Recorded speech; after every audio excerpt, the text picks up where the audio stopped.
আসসালামু আলাইকুম এভরিওয়ান। পিছুটান গল্পের 11 নম্বর পার্ট। তো চলো বেশি কথা না কইয়া গল্প শুরু করা যাক। রাধিকা আর মিষ্টি আসার পর আমরা নাস্তা করে গাড়ি নিয়ে বের হলাম। কিছুটা সামনে যেতেই দেখি আমাদের অফিসের স্টাফদের গাড়ি, ওরাও হয়তো ঘুরতে বের হয়েছে। ওদের গাড়ির কাছাকাছি আমাদের গাড়ি যেতেই আমি বললাম, জানিস রাধিকা, অনেকেই আছে সাহস নিয়ে সুন্দরবন জঙ্গলের ভিতরে ঢুকে পড়ে, পরে বিপদ আসলে কান্না করে বলে আমাকে বাঁচাও প্লিজ, আমি বাঁচতে চাই। আমার তো হাসি পাই রে। আবার অনেকেই মনে করে বেস্ট ফ্রেন্ডের থেকে গার্লফ্রেন্ডের সম্পর্ক অনেক জটিল। আরে বেটা, তুই তো প্রেম করিস 2 দিন হলো, আর আমাদের বেস্ট ফ্রেন্ডের সম্পর্ক কয়দিনের এর কোনো হিসাব আছে? আবার খুব বড় গলায় বলে, তুই তো রাস্তার ছেলে। রাধিকা আমার মুখে হাত দিয়ে বলল, চুপ করতো। আর ইদানিং দেখছি তুই বেশি বেশি কথা বলিস, কেন এমন করিস বল? আমি রাধিকাকে ইশারা করে বললাম, মুখ থেকে হাতটা সরা, নইলে কিন্তু চুম্মা দিয়ে দিব বলে দিলাম। রাধিকা হাত ছড়িয়ে বলল, কুত্তা তুই আর মানুষ হবি না। আমি রাধিকার হাত ধরে বললাম, জানু তুমি আমাকে মানুষ করে দাও না, চলো আমরা মঙ্গল গ্রহে চলে যাই। রাধিকা গালে আস্তে করে একটা চড় দিয়ে বলল, তুই বসে বসে স্বপ্ন দেখ। আমাদের কাহিনী দেখে মিষ্টি খিলখিল করে হাসছে, ওর হাসি দেখে আমরা হাসছি। মিষ্টি বলছে, আচ্ছা আমরা কি এভাবে হাসছি কেন? মনে হচ্ছে আমরা সবাই পাগল হয়ে গেছি। আমাদের হাসি দেখে সামনে থাকা অফিসের স্টাফরা রাগে ফুটছে। যাক, ওদের সাথে এত মজা করা যাবে না, আমাদের মতো আমরা ঘুরতে থাকি। 2-3টা ঘন্টা আমরা ঘোরার পর বাসায় চলে গেলাম। বাসায় গিয়ে খেয়ে রুমে বসে আছি, তখন মিষ্টি আমাকে ডেকে বলল, রিফাত সামনে গিয়ে দেখ, বড় একটা হল রুম আছে, ওখানে যা রাধিকাকে নিয়ে। আমি বললাম, এখন আবার ওখানে কেন? রাধিকা বলল, আরে তোরে বলছি তুই যা। এই কথা বলে মিষ্টি চলে গেল। আমি রুম থেকে বের হতেই দেখি রাধিকা মন খারাপ করে দাঁড়িয়ে আছে। রাধিকাকে দেখে বললাম, কি ম্যাডাম এভাবে মন খারাপ করে দাঁড়িয়ে আছেন কেন? রাধিকা আমার কথা শুনে বলল, আজকে কেন যেন ভালো লাগছে না। আমি বললাম, তা কি নিয়ে মন খারাপ, আমি কি শুনতে পারি? রাধিকা বলল, শুনে কি করবি? আমি বললাম, কি আর করব, ভালো লাগলে তোরে জড়িয়ে ধরবো, আর খারাপ লাগলে তোরে চুম্মা দিব। রাধিকা বলল, তুই সবসময় এমন করিস কেন, একটু কি মন খারাপ করেও থাকতে দিবি না? আমি বললাম, তুই আমার বেস্ট ফ্রেন্ড, তুই মন খারাপ করবি কেন? দরকার পড়লে তোর জন্য 5টা জামাই নিয়ে আসবো, তাও মন খারাপ করতে পারবি না। রাধিকা বলল, রিফাত এখন কিন্তু মার খাবি। আমি বললাম, দেখি তোর কেমন সাহস, আমাকে মারবি, মেরে দেখা তো। রাধিকা বলল, যা, তোর সাথে আমি আর কথাই বলবো না। এবার সিরিয়াস হয়ে আমি রাধিকার পাশে দাঁড়িয়ে বললাম, আবিরের জন্য মন খারাপ? রাধিকা বলল, আরে না, আবিরের জন্য না, এতদিন ধরে বাবা মাকে দেখতে পারছি না। আমি বললাম, তুই তো এতদিন কথা বলিস নাই, আমি তো এখানে আসছি থেকেই বাবা মায়ের সাথে কথা বলতে পারি নাই। রাধিকা বলল, এখান থেকে গিয়ে তোদের গ্রামে বেড়াতে যাব, যাবি না আমাকে নিয়ে? আমি বললাম, তার আগে একটা মিশন কমপ্লিট করতে হবে, পরে নিয়ে যাব। রাধিকা বলল, তুই কি করতে চাস আমাকে পর্যন্ত বলিস নাই, আবার মিশন কি, কিছুই তো বুঝতে পারছি না। আমি বললাম, সময় হলে বুঝতে পারবি, এখন না। রাধিকা বলল, তবে আজাই করিস ভাই, ঝগড়া করিস না, সাবধান, ঠিক আছে? আমি বললাম, তোর বলতে হবে না, এখন চল, মিষ্টি বলে গেল হল রুমে নাকি যেতে হবে। আমি বললাম, তাই তো বললো, অফিসের সবাইকে ওখানে ডেকেছে, কিন্তু কি জন্য ডেকেছে কে জানে। আমি বললাম, চল তো আগে গিয়ে দেখি। রাধিকা বলল, রিফাত ওখানে গিয়ে কোনো রকম ঝগড়া করবি না, ঠিক আছে? আমি বললাম, কেউ যদি আমার উপরে পড়ে ঝগড়া করে আমি কি ছেড়ে দিব? ভুল তো একটা করেই ফেলেছি, যে সাথে করে একটা পিস্তল নিয়ে আসি নাই। রাধিকা বলল, এমন মার খাবি না আমার হাতে, নামটাও বলতে পারবি না, ভুলে যাবি। আমি বললাম, এখন চল যাই। রাধিকা আর আমি হলরুমের দিকে যেতে লাগলাম। দরজার কাছে যেতেই রিমি ম্যাডাম ভিতর থেকে এসে আমাকে জড়িয়ে ধরে একেবারে আমাকে নিয়ে নিচে পড়ে গেলেন। আমি নিচে পড়ে আছি আর উনি আমার উপরে। রিমি ম্যাডামের দিকে তাকাতেই তার চোখের উপর আমার নজর গেল। রিমি ম্যাডাম এক দৃষ্টিতে আমার দিকে তাকিয়ে আছে। আমি চোখ দিয়ে ইশারা করে বললাম, আমার উপর থেকে ওঠেন প্লিজ। রিমি ম্যাডাম আমার কথা শুনে লজ্জা পেয়ে আমার উপর থেকে উঠে গেল। এই প্রথম আমি আজকে রিমি ম্যাডামকে লজ্জা পেতে দেখলাম। আমি উপরে উঠেই রিমি ম্যাডামকে বললাম, একটু দেখে শুনে চলাচল করবেন, যদি মারার এতই শখ থাকে তাহলে রাধিকাকে বলবেন ও আমার খাবারের সাথে বিষ মিশিয়ে দিবে, পরে আমি এমনিই মারা যাব। রাধিকা আমার পিঠে চিমটি দিয়ে বলল, তুই এভাবে বললি কেন? আমি কি তোরে মারতে পারি বল?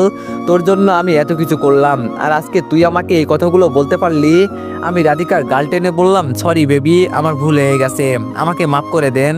রিমি আমার সামনে থেকে সরে বলল, তোমরা তো নাটক করতে পারো, আর যাই হোক হাঁটাচলা করার সময় একটু চোখ কান খোলা রাখবে, যাতে একজনের কারণে আরেকজনের কোনো ক্ষতি না হয়।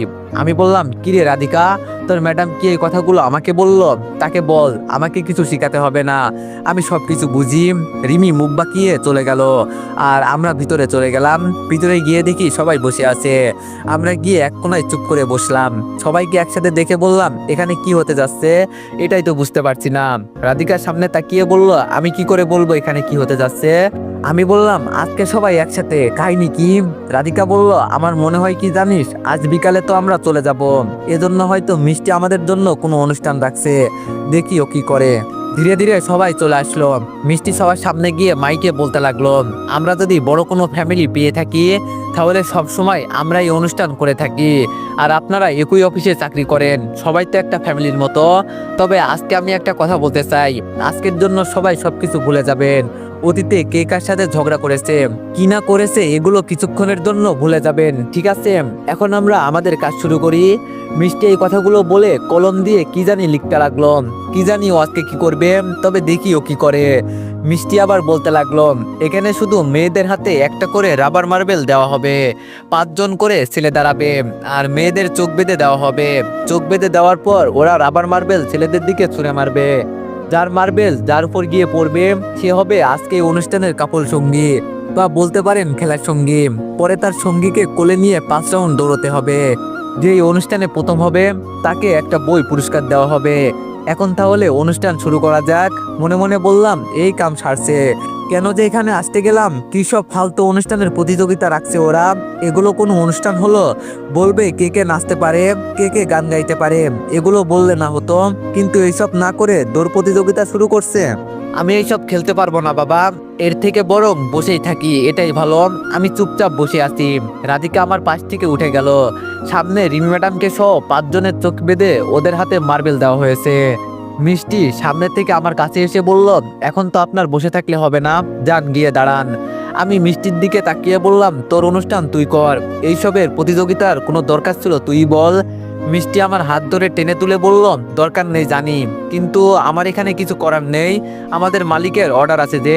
আমি বললাম, আচ্ছা ঠিক আছে বুঝলাম, এখানে আমি ছাড়া আরো অনেক ছেলে আছে, দেখ তুই ওদের নিয়ে দাঁড় করা।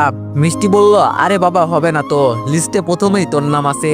আমি বললাম, নাম থাকলেই কি আমাকে যেতে হবে? আমার জায়গায় অন্য কাউকে নিয়ে নে। মিষ্টি আমার চোখের উপর মায়াবী দৃষ্টিতে তাকিয়ে বলল, আমি জানি তুই আমার সম্মান নষ্ট হতে দিবি না, আর আমার জন্য তো এটুকু করতেই পারবি নাকি? আমি দাঁড়িয়ে বললাম, তো তুই চোখ বেঁধে দাঁড়িয়ে পড়, আমি তোর কোলে নিয়ে দৌড় প্রতিযোগিতা দিব। আমার কথা শুনে মিষ্টি বলল, শক্ত ছিল রে, কিন্তু আমি পারবো না, আমাদের না করেছে মালিক, আজকে আমাদের বস নাই দেখেই তো সবকিছু আমাকে করতে হচ্ছে। এখন কোনো সময় নষ্ট করিস না, চল তো। মিষ্টি আমাকে টেনে কয়েকটা ছেলের সাথে দাঁড় করিয়ে দিল। আমাকে আবিরের পাশে দাঁড় করিয়েছিল, কিন্তু আমি ওর পাশ থেকে সরে অন্য পাশে চলে গেলাম। আবির শুধু আমার দিকে তাকিয়েছিল, কিছু বলতে পারে নাই। মিষ্টি এবার বলল, সবাই একসাথে মার্বেল ছুঁড়ে মারো। আর মিষ্টি আমাদের বলল, তোমরাও চোখ বন্ধ করে থাকো। কি আর করার, মিষ্টির কথা তো শুনতেই হবে নাকি। চোখ বন্ধ করার পর একটা মার্বেল আমার উপর এসে পড়লো। মার্বেলটা নিচে পড়তেই চোখ খুলে ওটার নিচ থেকে হাতে নিলাম। তবে মার্বেলের কালারটা নীল রঙের। এই নীল রং যে আমার কতটা পছন্দের। যাক, এখন দেখি কোন মেয়ের সাথে আমার জুড়ি মিলেছে। মিষ্টি মাইকে এক এক করে সবার নাম প্রকাশ করলো। শেষে আমার নামের সাথে রিমির নাম প্রকাশ করলো, আর বলল, যাদের নাম প্রকাশ করা হয়েছে তারা যেন এসে তাদের পাশে দাঁড়ায়। আমি হাত উপরে তুলে বললাম, মিষ্টি আমার পেট ব্যথা করছে, আমি এই খেলা খেলতে পারবো না, আমাকে মাফ কর। মিথ্যা বললাম, কারণ রিমির সাথে খেলার ইচ্ছা নাই আমার। মিষ্টি বলল, আজকে যত কিছুই বল না কেন কাজ হবে না, এখন সবাই সবার জায়গায় দাঁড়িয়ে পড়ো, খেলা শুরু হবে। ধুর, কি যে এক বিপদে পড়লাম, যা আমি চাই নাই এই বিপদ এসে আমার উপর পড়ে, কি যে করব। আমি ধীরে ধীরে হেঁটে রিমির পাশে যাচ্ছি। তবে রাধিকা অফিসের অন্য একটা ছেলের সাথে পড়েছে, আর অপরদিকে আবির রাগে শুধু ফুলছে, কিছু বলতে পারছে না। আমি রিমির পাশে দাঁড়াতেই রিমি বলল, তোর কি আমার সাথেই পড়তে হলো, অন্য কারোর সাথে পড়তে পারিস নাই? আমি বললাম, আমিও তো এটাই চাইছিলাম, যে অহংকারী কোনো মেয়ের সাথে যেন আমি না পড়ি। তাহলে আমি এক কাজ করি, মিষ্টিকে বলি আমি যে আমাকে অন্য কারোর সাথে দিতে, কেমন? তবে অবাক করার বিষয় হলো, রিমি আমার কথা শুনে আমার হাত ধরে ফেলল আর বলল, দরকার নেই। মিষ্টি আবার আমাদের উদ্দেশ্য করে বলল, যে যার সাথে পড়েছে তারা যেন তাদের কোলে নিয়ে রেডি থাকে। এইদিকে আমি মিষ্টির কথা শুনে দাঁড়িয়ে আছি। আমার তো আর খেয়ে দেয়ে কাজ নেই, এই বিপদ কোলে নিয়ে দৌড় প্রতিযোগিতা দিব। রিমিও চুপ করে দাঁড়িয়ে আছে, কে যে কি করব এটাই বুঝতে পারছি না। এবার মিষ্টি আমার দিকে এগিয়ে এসে বলল, দেখ রিফাত, সময় নষ্ট করবি না, ঝগড়া আছে তোদের মাঝে মানলাম, কিন্তু আজকের জন্য কোনো ঝামেলা চাই না আমি। আর আমাদের মালিক তিনি ভিডিও কলে কিন্তু সবকিছু দেখছেন। রিমিকে শুনিয়ে আমি মিষ্টিকে বললাম, মিষ্টি, রিমির জায়গায় তুই চলে আয় না, তোরে আমি কোলে নিতে পারবো। মিষ্টি বলল, রিফাত এখন কিন্তু মার খাবি বলে দিলাম, সবাই কিন্তু দাঁড়িয়ে আছে। আমি আমার গাল এগিয়ে দিয়ে বললাম, তুই বুঝি আমাকে মারতে পারবি মিষ্টি, মেরে দেখা আমাকে। মিষ্টি আমার চুল ধরে বলল, জানি না তোর দিকে তাকালেই কেন মায়া লাগে। আজকে যদি এই মেয়ের জায়গায় আমি থাকতাম তাহলে নিজেকে কতটা ভাগ্যবান মনে করতাম জানিস। মাঝে মাঝে বলতে ইচ্ছে করে যে। রিমি মিষ্টিকে থামিয়ে দিয়ে বলল, ও ম্যাডাম, আপনার কাজ গিয়ে আপনি করেন, এখানে এসে লাইন মারার দরকার নেই, এখান থেকে যান, আমরা আমাদের বিষয়টা দেখছি। রিমির কথা শুনে মিষ্টি মন খারাপ করে চলে গেল। মিষ্টি যেতেই রিমি আমাকে বলল, আমাকে কোলে নেন। আমি বললাম, আমি পারবো না, আমি অপরিচিত কাউকে কোলে নিই না। রিমি বলল, দেখ রিফাত, এখানে সবাই দাঁড়িয়ে আছে আমাদের জন্য, আমাদের মাঝে ঝগড়া আছে সেটা শুধু আমাদের মাঝেই, আমাদের জন্য কি ওরা এভাবে দাঁড়িয়ে থাকবে? বিপদে পড়েছি যেহেতু, বিপদ থেকে তো উদ্ধার হতেই হবে নাকি। উপায় না পেয়ে আমি রিমিকে কোলে নিয়ে নিলাম। আজকে আমি আমার শত্রুকে কোলে নিচ্ছি, না জানি কখন যে পিছন থেকে ছুরি ঢুকিয়ে দেয়। যে লম্বা মাঠ তৈরি করেছে মিষ্টি, আমার মনে হয় না কেউ এটা 5 রাউন্ড দৌড়াতে পারবে, তার আগেই পড়ে যাবে সবাই। আচ্ছা ঠিক আছে, দেখা যাক। রিমি আমার কোলে উঠে আমার দিকে তাকিয়ে বলল, ভুল করলে আমি করেছি, আর এটাও জেনে বুঝেই করেছি, কিন্তু বড় কথা হলো তুই তো আর মরিস নাই, বেঁচে আসোস। তবে আজকে শুধু এটুকুই বলতে চাই, মানুষ তো সবসময় আর একরকম থাকে না। যেই দিন আমি তোর চোখে। আমি বললাম, এত কথা বললে নিচে ফেলে দিব, কিন্তু বলে দিলাম পরে কোমর ভেঙে বাড়িতে বসে থাকবেন, আর আমি আপনাকে কখনো বিশ্বাস করি না। আমি জানি আপনি যে কোনো সময় আমার পিঠে ছুরি ঢুকিয়ে দিতে পারেন, এটুকু যে আপনাকে দিয়ে হবে আমি এটা জানি, কারণ আপনি আমার উপর প্রতিশোধ নিতে অন্ধ হয়ে গেছেন। আমার উপর প্রতিশোধ নেওয়ার জন্য আপনি যা ইচ্ছা তাই করতে পারেন, এটা আমি জানি। এখন তো আমি আপনার চোখের সামনে, এই জন্য প্রতিশোধ নিতেও ভালো লাগে। তবে যখন আমি থাকবো না তখন বুঝবেন, আমার মতো কেউ আপনাকে ঝাঁপিয়ে বাঘের পেট থেকে বাঁচাবে না। তবে আফসোস লাগে এই জায়গায় যে মানুষের জন্য এত কিছু করলাম, আর সেই দিন শেষে আমার পিছনে ছুরি ঢুকিয়ে দিল। আমার কথাগুলো শুনে রিমি চোখ বন্ধ করে দিল, ও কোনো কথা বলছে না, হয়তো আবার নতুন করে প্ল্যান করছে কিভাবে আমাকে মারবে। হায় রে মানুষ। মিষ্টি সবার উদ্দেশ্যে বলল, আজ পর্যন্ত এই প্রতিযোগিতায় জিতেছে মাত্র 2 জন পারফেক্ট জুটি, আর এখান থেকে কি হবে সেই পারফেক্ট জুটি আমরা তাই দেখতে চাই। তো এখন শুরু করা যাক। মিষ্টির কথা শুনে শুধু বললাম, মিষ্টি, তুই তো আমাকে চিনিস নাই, আমি এই প্রতিযোগিতায় অংশগ্রহণ করতে চাই নাই, কিন্তু তুই আমাকে নিয়ে এলি, এখন দেখ আমি কি করি। মিষ্টি যখন আমাদের শুরু করতে বললাম তখন আমি রিমিকে কোলে নিয়ে হাঁটতে লাগলাম, আর সবাই দৌড়াতে লাগলো। রিমি আমার চোখের দিকে তাকিয়ে বলল, আমি কারো কাছে কোনোদিন কিছু চাই নাই, আমার টাকা পয়সা আছে, আমি যা ইচ্ছা তাই করছি। আজকে মিষ্টি এই বইটা পুরস্কার দিবে। বইটা কোনো এক রোমান্টিক ভালোবাসা নিয়ে লেখা হয়েছে, আর এই বইটা আমার খুব খুব পছন্দ হয়েছে। তুই কি আজকে আমাকে এই বইটা নিয়ে দিবি? এটাই চাওয়া তোর কাছে আমার।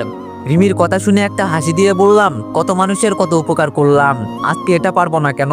তবে আমার পিঠে এখন ছুরি ঢুকিয়ে দিবেন না আবার, আগে দৌড়ে আপনাকে জয়ী করি, যখন দেখবেন আমি জয়ী হয়ে গেছি তখন ঢুকিয়ে দিয়েন। আমি জানি আপনি সাথে করে ছুরি নিয়ে আসছেন। এই কথা বলে রিমিকে নিয়ে দৌড়াতে শুরু করলাম। আজকে যে করে হলেই হোক আমার এই অনুষ্ঠানে প্রথম হতে হবে। হয়তো রিমি আমার উপর প্রতিশোধ নিবে, কিন্তু ও একটা বই চেয়েছে আমার কাছে, আমি কি এটা ওকে এনে দিতে পারবো না? আমাদের আবার মন ভালো ভাই, কেউ যদি মন খুলে আমার কাছে কিছু চাই আর সেটা যদি আমি দিতে পারি তাহলে সেই জিনিসটার জন্য নিজের জীবন পর্যন্ত দিয়ে দিব। দেখতে দেখতে 5 জনের ভিতরে 3 জন পড়ে গেল। এখন আবির আর শুধু আমি আছি।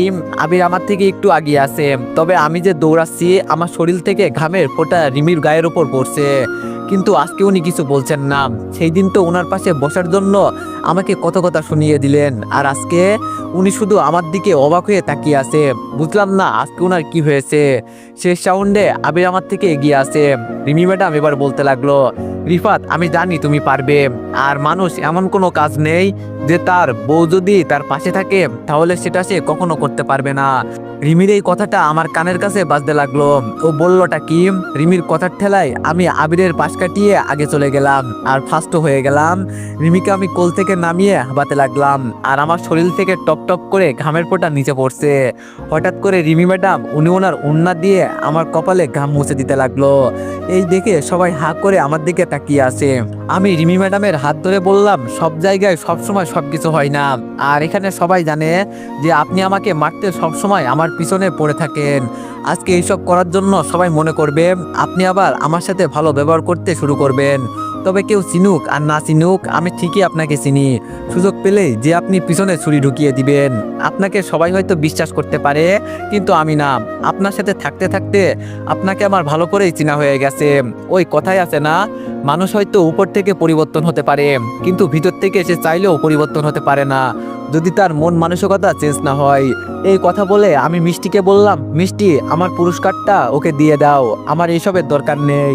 সবার সামনে রিমিকে এইসব বলাই রিমি মাথা নিচু করে দাঁড়িয়ে আছে, হয়তো অপমানিত বোধ করছে। ও হলে হয়েছে, তাতে আমার কি? ওর এইসব অভিনয় আমার ভালো লাগে না। পরিস্থিতি সামলাতে মিষ্টি বলল, আজকে আমাদের অনুষ্ঠানের বিজয়ী হয়েছেন রিমি ম্যাডাম আর আমাদের বীরপুরুষ রিফাত। মিষ্টির মুখ থেকে বীরপুরুষ শব্দটা শুনে বেশ ভালোই লাগছে। আমি গিয়ে রাধিকার পাশে বসে গেলাম। রাধিকার পাশে বসতে রাধিকা বলল, এমনটা না করলেও পারতি, সবার সামনে এভাবে অপমান করতে হলো। তুই দেখলি উনি আজকে তোরে কিছু বলে নাই, একটু আদর করছিল, করতে দিতি। আমি বললাম, তুই কি আমাকে পাম দিস না আমার সাথে মজা করিস, এটাই বুঝি না। রাধিকা বলল, আরে তোরে তো আমি ভালো কথাই বলছি। আমি বললাম, এগুলো যে আপনার ভালো কথা আমি তো জানি। রাধিকা বলল, তবে রিফাত, তুই আবিরের পাশ কাটিয়ে যখন গেলি তখন যে আমার কতটা ভালো লাগছে বলার বাইরে। আমার বিশ্বাস ছিল তুই পারবি। আমি বললাম, আমি ইচ্ছা করেই প্রথমে হাঁটছিলাম, কিন্তু রিমি ম্যাডাম বলল ওনার নাকি এই বইটা খুব পছন্দের, এজন্য পরে দৌড় দিলাম। রাধিকা বলল, দেখিস আবার ওনার মায়ে পড়িস না। আমি বললাম, তোরে বলছে। রাধিকা বলল, থাক থাক, আর বলতে হবে না, বুঝি বুঝি। আমি বললাম, মাথায় দিব কিন্তু রাধিকা। হঠাৎ করে দরজা ঢেলে কয়েকটা ছেলে ভিতরে ঢুকলো। ছেলেগুলোকে দেখে মিষ্টির সাথে সাথে বলল, ওরা এখানে চাঁদা নিতে এসেছে, আর সাবধান, ওদের সাথে কেউ ঝগড়া করবে না।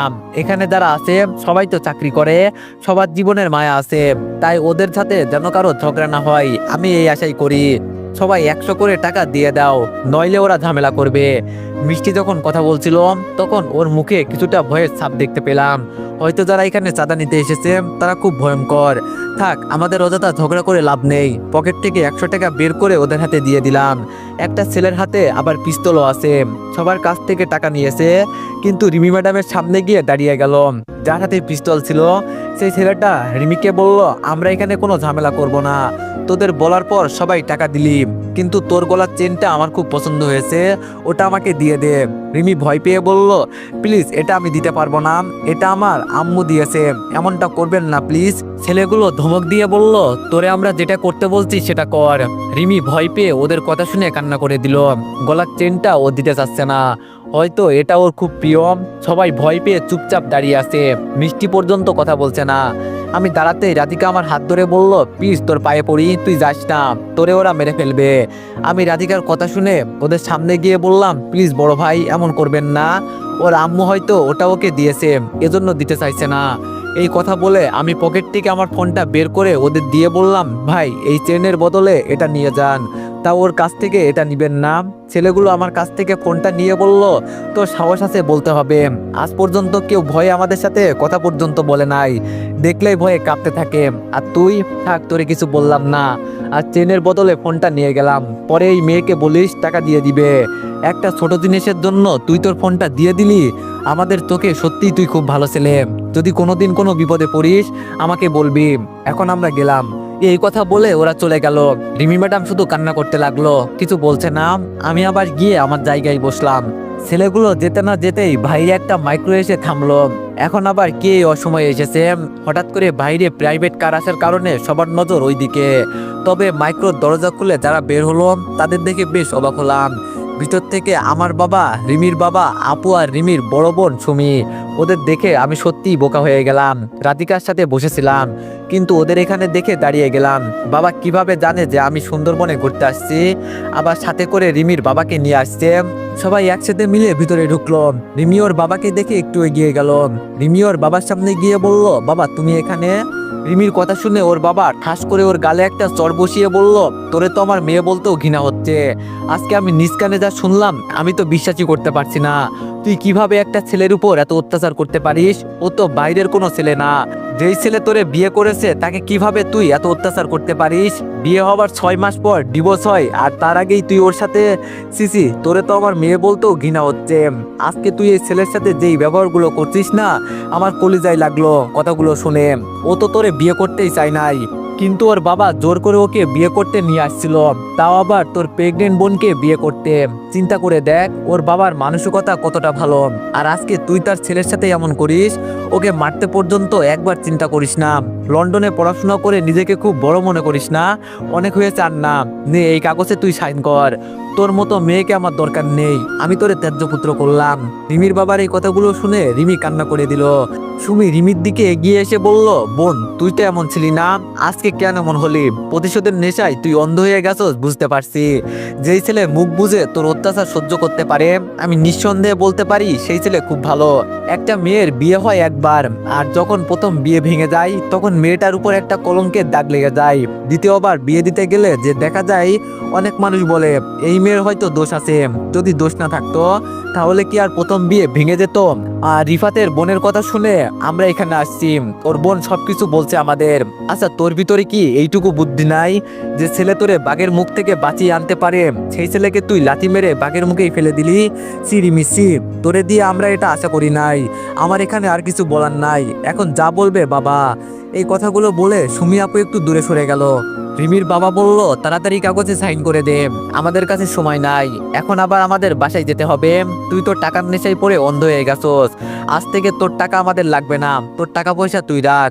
রিমি ওর বাবার পায়ে পড়ে কান্না করতে করতে বলল, বাবা আমার সাথে এমনটা করবেন না প্লিজ, আমার ভুল হয়ে গেছে। রিমির বাবা দূরে গিয়ে বলল, তুই আমার পাশ হয়েও দেখতে পারবি না, আর তোর কাগজে সাইন করার দরকার নাই। যদি কোনোদিন আমার বাড়িতে যাস তো আমার মরা মুখ দেখবি। আর যদি বলিস না আমার বাবা মা আছে, আমাকে আমার বাবা মায়ের কাছে যেতেই হবে। তাহলে আমাদের মন মতো জামাই নিয়ে বাসায় যাবি, এর আগে না। এই কথা বলে উনি হেঁটে হেঁটে গাড়ির কাছে চলে গেলেন। আপু এতক্ষণ দাঁড়িয়ে রিমিকে দেখছিল। রিমির বাবা যেতেই আপু আমার কাছে এসে আমাকে জড়িয়ে ধরে বলল, তোরে চাকরি করতে কে বলছে? আজকে যদি এই চাকরি না করতি তাহলে এই মেয়ে তোরে এভাবে অপমান করতে পারতো না। আমি সবকিছু দেখে বোকা হয়ে আপুকে বললাম, আপু তুই এইসব কিভাবে জানিস? আপু আমাকে ছেড়ে রাধিকার দিকে তাকিয়ে বলল, আজকে ও যদি আমাকে না বলতো তাহলে তো আমরা কিছুই জানতে পারতাম না। শরীর শুকিয়ে কি হয়েছে? ভাই আমাদের টাকার দরকার নাই, তোরে একবার হারিয়ে ফেললে আমরা কোথায় পাবো বল তোরে? আম্মু তো এইসব শুনে কান্না করছে, বলছে তোরে যেন নিয়ে আসি। আমি বললাম, তুই এইসব কথা আম্মুকে বলতে গেলি কেন? আপু বলল, আম্মুকে বলি নাই, আম্মু সব শুনে নিয়েছে। বাবা বলল, বাবা এখনো কি আমার উপর তুই রাগ করে আসোস? আপুকে ছেড়ে বাবাকে জড়িয়ে ধরে বললাম, কি যে বলেন বাবা আপনি? আপনি আমার বাবা, আপনার উপর কি আমি রাগ করে থাকতে পারি? আব্বু বলল, বাবারে আমি জানি আমার ভুল হয়েছে, এরপরও আমাকে পারলে মাফ করে দিস। আমি বললাম, বাবা এভাবে বলবেন না, কপালে যা ছিল তাই হয়েছে। বাবা আমাকে ছেড়ে দিয়ে বলল, অনেক চাকরি করা হয়েছে, আর চাকরি করতে হবে না, এখন আমাদের সাথে চল। আমি মাথা নিচু করে বললাম, বাবা চাকরি ছেড়ে যাওয়া যাবে না। আপু রেগে আমার দিকে তাকিয়ে বলল, কোনটাকে তুই চাকরি বলিস রে? যে চাকরির জন্য তুই সবসময় অপমানিত হোস, এটা কি চাকরি হলো? এমন চাকরির দরকার নাই, তুই বসে থাকিস। আমি তোরে চাকরি অনুযায়ী যত টাকা পাস আমি দিব, তাও তোরে আমি চাকরি করতে দিব না। আমি বললাম, আমার লক্ষ্মী বোন এভাবে বলতে নেই। এতদিন যেহেতু সহ্য করেছি, এখন পারবো না কেন বল? দেখ সামনে তোর বিয়ে, এজন্য আমি চাই আমার টাকা দিয়ে তোরে কিছু গিফট কিনে দিতে। আপু বলল, ভাই এমন গিফটের দরকার নাই আমার। আপুর কথা শুনে সুমি আপু আমার দিকে এগিয়ে আসলো, এসেই বলল, রিমি আমার বোন, ওকে আমি ভালো করে চিনি। ও তোমাকে ডিভোর্স দিবে এটা জানতাম, কিন্তু তোমার উপর যে এই সামান্য বিষয়ের জন্য এভাবে অত্যাচার করবে এটা জানতাম না। ওর পক্ষ থেকে আমি তোমার কাছে মাপ চাইছি। আমি বললাম, আপনি আমার বড় বোনের মতো, আর আমি রিমি নামের কাউকে চিনি না, ওর কথা আমি শুনতেও চাই না। তবে আপু সত্যি আপনারা খুব ভালো মানুষ। সুমি আপু বলল, ভালো মানুষ যদি হতাম তাহলে আজকে ফ্যামিলির কেউ তোমার সাথে এমন ব্যবহার করতো না।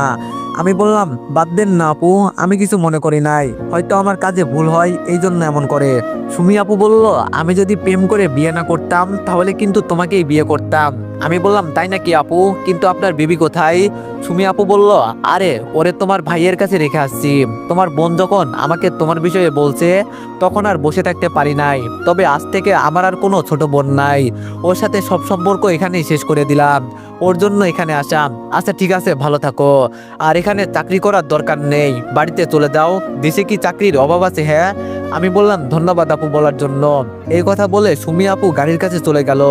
যাওয়ার আগে রিমিকে শুধু বলে গেল, এখন হয়তো তোর সাথে ভালো কিছু হচ্ছে, কিন্তু এমন এক সময় আসবে যখন কান্না করেও নিজের ভুল ভাঙাতে পারবি না। আজকে তুই বাবার মনে কষ্ট দিলি, উনার চোখে আমি কখনো পানি দেখি নাই। আজকে তোর জন্য শুধু উনি এখানে আসতে, কখনো আমাদের সামনে যাবি না। আর যদি যেতেই হয় বাবা যা বললো তাই করবি, কিভাবে কি করবি সেটা জানি না, তবে বাবার কথা রাখিস। এই পর্যন্ত বলে সুমি আপু গাড়ির ভিতরে ঢুকে গেল।